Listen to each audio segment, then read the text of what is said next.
If you feel like you're always reaching for sugar or for your phone, it may not be a simple willpower problem. It can be something around dopamine and the reward system. I'm Emma Mentel, a health practitioner, and today in this video I'd like to highlight concerns with sugar consumption, insulin resistance, fatty liver disease, and the whole dopamine reward system. So if this interests you, please continue watching. Every time you eat sugar or get a new notification on your phone, the brain releases a chemical called dopamine. Dopamine works with the reward system in the brain. There's also this anticipation of pleasure. It's also the neurotransmitter that helps us with motivation and drive. So it's a very important connection when it comes to this constant seeking of pleasure. It also feels like one treat might not be enough. Reading one message is not enough. You want to keep scrolling. You want to sort of have another dose and another dose. And when I spoke to some of the employees last week, it was really quite noticeable how the conversation around sugar is such a prominent one. People saying that they have several packets of sweets or treats in their drawer, that they experience some kind of fatigue, perhaps, or an energy crash, even a bit of brain fog, and then would reach for more sugar. And we all understand and know how this goes. So this roller coaster with sugar can be such a difficult process to manage, especially when you try and stop. It's like going cold turkey with anything. It can feel very, very difficult. Every dose of sugar that you have, and depending on what it is that you're eating, will release a certain amount of insulin in the body. Insulin has to help transport the sugar or the glucose back into the cells. The problem is that over time, with excessive sugar consumption, that the body loses its sensitivity to the insulin, and that's where insulin resistance comes from. And your body has to work harder and harder in order to maintain stable blood sugar. Hence the test called fasting insulin, which gives us an indication of how hard the body has to work in order to maintain a healthy blood glucose level. So the concern with non-alcoholic fatty liver disease is a big one, in my opinion, as well, because over time, regardless of your alcohol consumption, your liver might become fatty, and that is from excessive sugar consumption and increased insulin production.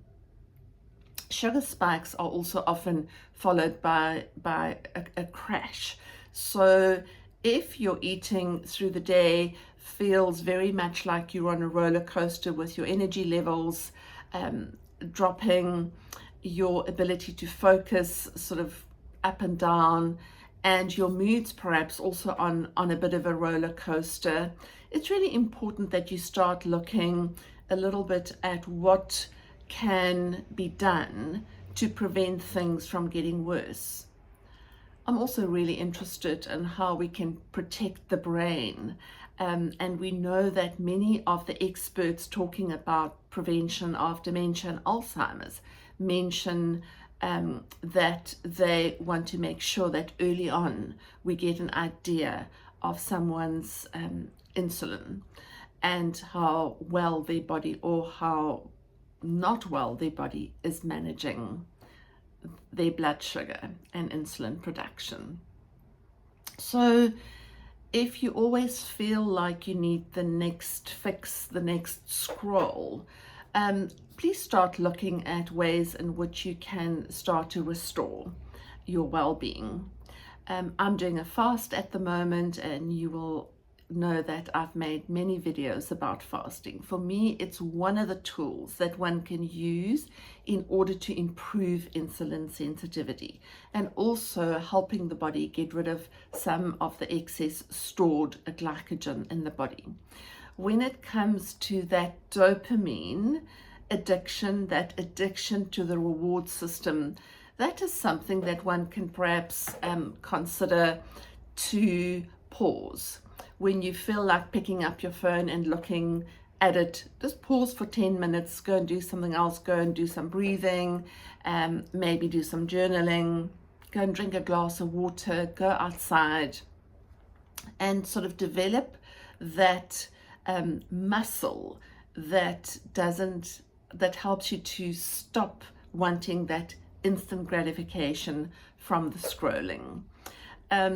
Constant scrolling makes your brain expect fast results, just like that when we do it with sugar, that you want that fast hit, that pleasure center that gets activated and stimulated very instantly.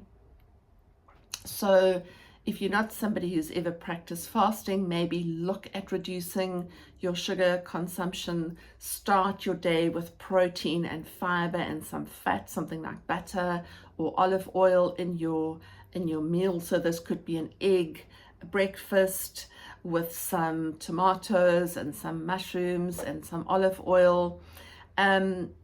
One of the most powerful tools to consider would be fasting, and I'm going to be talking more about that. I'm nearly 24 hours into my fast for this week. We have a group that we call a reset group, and monthly we do a reset fast that can be a shorter or a longer length. But I feel, for me personally, it's been one of the best tools to help manage insulin resistance, to also get over those sugar cravings when they get in the way. So if you found this helpful or you're interested to learn more, please subscribe and please like and comment. I'd love to hear from you.